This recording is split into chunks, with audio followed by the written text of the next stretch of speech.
Good morning. I hope you guys are having a great day so far.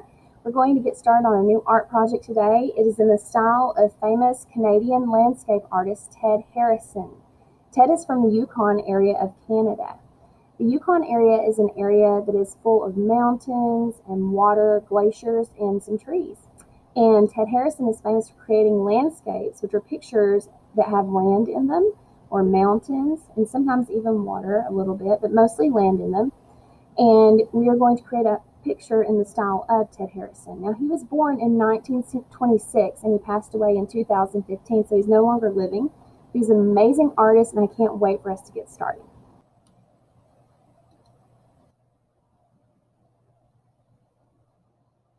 Okay, so today I'm taking my paper and I'm turning it in a portrait style up and down, although we're going to be drawing a landscape. And what I'm going to do first is I'm going to draw a horizon line. A horizon line is a line that separates the sky from land or water. And my horizon line is going to be closer to the bottom of my page, but not at the very bottom. And it does not need to be perfectly straight. It can have some curves or dips in it. And after I do that, I'm going to come back through and I'm going to draw some more lines in this space. And what I'm going to be doing when I do that is I'm creating little hills and trenches within this area.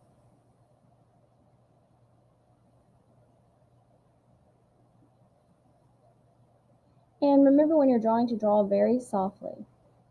Once I finish with this area, I'm going to go into the background and I'm going to draw about 3 or 4 mountains. And my mountains are not going to be completely pointed. They're going to have a little bit of a tip on them, but they're not going to be perfectly pointed like a triangle.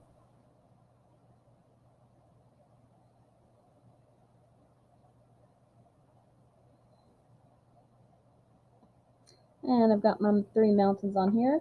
And next I'm going to go back and I'm going to draw my sun. And in the style of Ted Harrison, his pictures are very easy to tell what they are pictures of. Even though they are landscape pictures, and even though they are somewhat abstract, you can still easily tell what he's creating a picture of. He makes it very easy for the viewer. Now, if you notice, I'm making my sun right here, but this is the ray. These are the rays coming out from my sun, and I'm drawing and I'm stopping because my mountains are in the way. So I'm going to pick my pencil up and finish it on the other side. But I'm going to keep drawing in a circular direction in the sky area until all of my sky is filled in.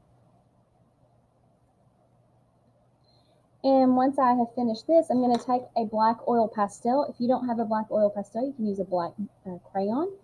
And I'm going to trace over every line on my paper.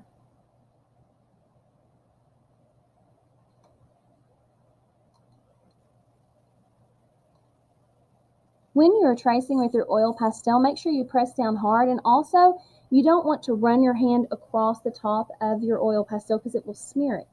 So you want to even flip your paper upside down like I have, and you want to work from the inside out so that way you're not running your hand across something you have already traced over.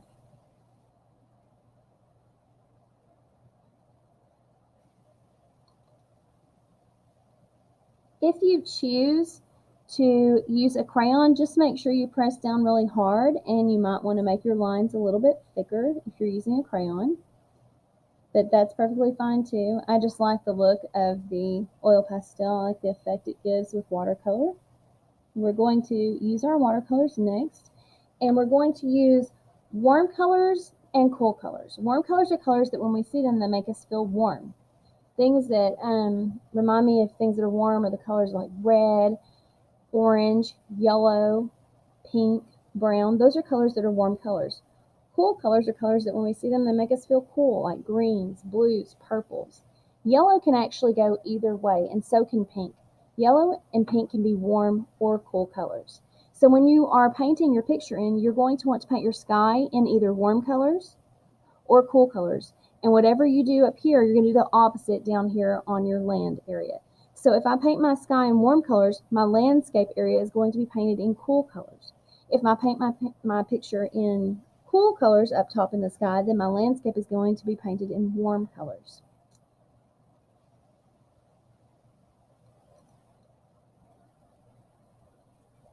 Okay, I'm going to get started painting. and I need to wet my paints. So I'm going to go ahead on here and I'm going to add a little bit of water to my paint, and I'm petting my paint very softly like I pet the back of a cat, very softly. And then I'm going to come in here and I'm going to paint inside my space. I'm going to leave my center one for yellow. But I'm painting in between my lines, and each time I go to a new section, I want to paint a different color in. You can even mix your watercolors on the paper. I would not mix them in the watercolor container because you will get your colors all mixed up. But if you would like to mix them on your paper, you are certainly welcome to do that. So I'm going to go ahead and paint my sky in with warm colors. You can repeat those warm colors over and over if you need to. And if you watch, I'm actually fixing to mix some colors in my next section here. I'm going to take my yellow, finish painting that little section in, and then I'm going to add some red with it to get a really pretty orange. So I'm taking my red and putting it on top. And I may have to add yellow on top of this red again to get it to turn orange for me. Right now I'm seeing a little bit of a red orange pop up.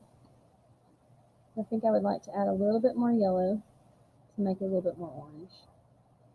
Now, something you do need to watch is if you are using a really big paintbrush, then be careful about how much water you have in your brush, because the brushes will hold the water and it will make your paint a lot thinner. So the more water you have, the thinner your paint is going to be. The less water you have, the thicker your paint is going to be.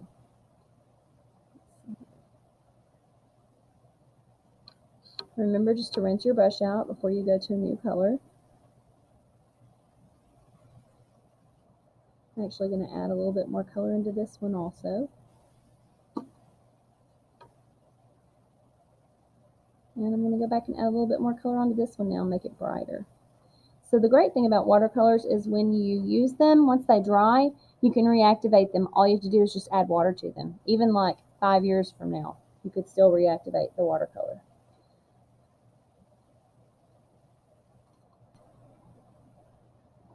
Alright, I'm almost finished painting my sky in. I've got one little section to go. And then I'm going to go ahead and start painting in my land area. I'm going to start, I think, with a purple. Oh, I really like that color purple. It's a bright purple. And once I finish painting this little section in, I can always go back when it dries and I can paint over this purple again, and it's going to make my color even a little bit darker. I'm going to go ahead and move on to my next mountain. I'm going to make it blue. And I think I want to make this blue a little bit darker than what it already is. So I'm actually going to mix a little bit of purple in with it. Here, put a little bit of purple on top of it while it's already there.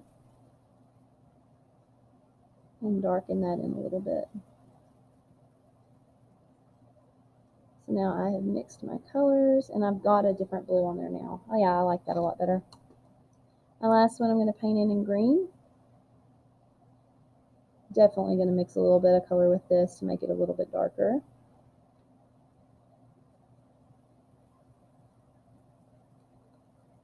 Add a little bit more water to this so I can get my paint to come out. That's the one thing about watercolor. It's mostly water with just a little bit of color. There we go. And I think I'm going to go back and actually mix in a little bit of blue with this. Kind of get it a little bit more of an aqua color. Yeah, I like that better too. Alright, I've got my 3 mountains. Now I'm going to paint my land down at the bottom.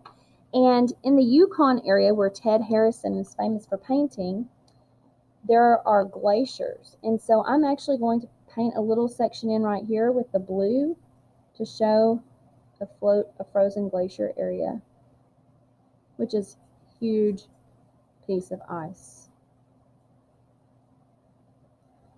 And I'm going to paint the areas around it in different cool colors since I have my warm colors at top. Now, I would normally say don't put green next to green, but because I am using two different shades of green, it's perfectly fine to do that because they don't look the same.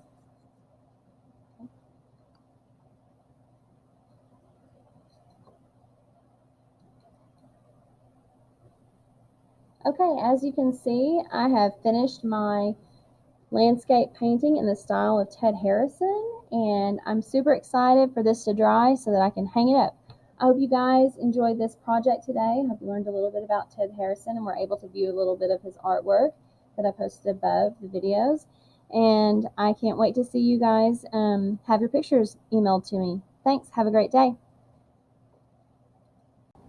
Good morning. I hope you guys are having a great day so far. We're going to get started on a new art project today. It is in the style of famous Canadian landscape artist Ted Harrison.